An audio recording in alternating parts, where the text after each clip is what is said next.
The second bank here is actually an important one. So aux 1 through 12, these are the in-ear monitors for the band. So you can see in this case James Mark is leading, and then we've got a couple of vocalists, and then we've got keys and 2 electrics, bass, drums, and a spare stereo mix. So this is where you're going to come when you want to change someone's monitors. You're actually going to push this little button here, which solos. So this AFL here stands for after fader level, which is one way to describe a solo. So that means you're putting it into the headphones. You could actually listen to their mix in the headphones. But the other thing that happens when you do that is all of the input channels, the faders move around to show you what's in this person's mix. So you can actually watch this. As I come out of his mix, there's the house mix that we're listening to, which in this case for these inner channels is nothing, pretty much. If I go, let's say I go to the instrument layer. All right, so these are what all of the instruments are doing in the house. If I switch to James Mark's mix, when I solo it, you'll see those move around. So now this is what he's listening to in his ears. Okay, and we can go on down the line looking at everybody's mix and their different fader positions for all those different channels. So that's the quickest way to change someone's mix, is to come here to this second bank of channels, hit solo, and then you can move faders around to change what they're hearing in their ears. Before you leave, so after you make a change, before you switch back to mix, you'll notice if I leave it the way it is, right, I've got it soloed, these LCD screens are all purple. And if I switch back to mix, they stay purple. That's not good, that's not what we want to do. We want to make sure we get out of the solo here before we switch away from it. So when I undo it, you notice they change colors, they become kind of a white or a blue color. And when I switch to mix, they stay that way. So you want to make sure that you aren't soloing someone's mix when you switch away from that monitor bank. The other way to tell if you've done that is to look up here at the solo section. There's this clear button and it'll be lit up. So if I don't know if I can show all this at once on my video, but if I unsolo, you'll see that blue ring on that button go away. If I hit solo, it lights up, and when I unsolo, it goes away. So if you have soloed and you switch away from it, you're like, oh, wait, do I still have that soloed? You can look up here, you say, oh, yes, it's still soloed, hit this, now it's cleared, and you notice these all go back to white, blue, and not purple. The last thing I want to say about making changes to musicians' mixes is how to translate words into numbers. So let's say I'm helping James Mark with his mix, and he says, hey, I want just a little bit less acoustic. Well, how much is a little bit less acoustic? Typically, a little would be about a dB. So when I touch this fader, you'll see the numbers show up on the little LCD screen, so I'm at minus 6.4. If I slide the fader down just a little bit, you can see it change. Now I'm at 7.3, that's close enough, that's 0.9 lower.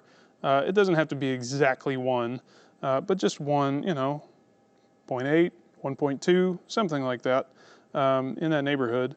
Of 1 dB less. So I just gave him a little bit less acoustic. I'm actually going to push that back up so I don't forget to leave it there. If someone were to say, give me a good bit more or less of something, that would probably be more in the realm of 3 dB. So right now I'm at minus 24.5 on this channel. If I push it up to 21 or so, that's 3.5 dB. So that's a significant change. If they say give me a lot more, that's probably more like 5 or 6 dB, right?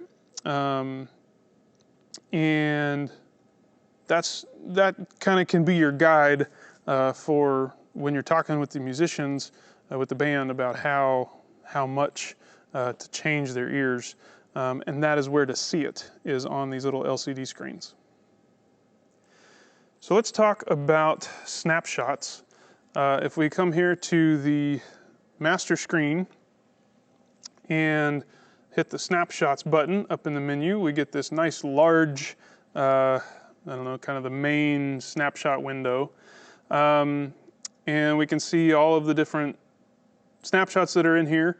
The main distinction that I want to make is between what we're calling the main snapshot, which contains all of the parameters for your mix. So it contains all of the EQ and compression and fader positions and mute, unmute, all of those sorts of things, as opposed to what we'll call the leader or lead snapshots, which are these 6 right here. And these are limited in scope, so that they're just changing the vocals going to the back line. So really all they're doing is they're pulling down the other vocalists and leaving up whoever is leading that particular song. And that just helps clean up the mix for the backline folks a little bit. It means they don't have so many open mics that they're listening to, and helps them hear the person who's leading the song a little bit better. So we can scroll through snapshots over here with the up and down arrow. All right, and there's a tiny screen here, but it's really not that helpful. So we put another copy of the snapshots up here on this monitor. And that one's much easier to see. So as I push the down arrow, you can see the blue line moving. As I push the up arrow, there it goes back up.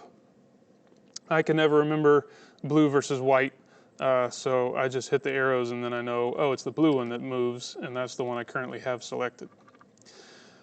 So then when we want to launch or save snapshots, that's some buttons here on the surface. So update selected is the way that we save snapshots. And then fire with the Canon, you know, why not? Because we're British. That's exciting. Digico is a British company. That's why I say that. So fire is how we launch a particular snapshot. So for instance, if I wanted to, let's say Annie Kate is going to lead the next song, I would use the arrows to scroll down Annie Kate. Then I would hit the, I don't know if I can get all this in the same picture here. Then I would hit the fire button, and now I've just launched Annie Kate's snapshot. You saw the white one jump to Annie Kate. That means it's the currently active snapshot, if you will. But again, that only changed what the backline is hearing. It didn't change anything else. It didn't change what we're hearing in the house. It didn't change any of the settings, any of the EQ or parameters, any of that stuff. It just changed what the backline is hearing. So these snapshots are really just for the band, for the instrumentalists in the band. And as such, we're going to need to keep that in mind as we're making changes to their mixes, right? So if we come here and I solo the keys so that now I'm looking at that person's mix, and I make a change to one of the vocalists in their mix, I'm going to want to make sure that I save that into the current snapshot. So I'm going to hit update selected, and you'll actually see it doesn't always happen exactly this way, but you can see the little asterisk next to the 620. And so when I hit update selected, you'll see it go away. There it goes. That means I updated that snapshot. The only tricky part about that is if you're on a different snapshot and you go to update it, it takes the asterisk away from the wrong one, but anyway. It gives you some indication that you have stored that snapshot. So when you make a change to someone's in-ears, you're going to want to save first before you move and launch the next person's snapshot.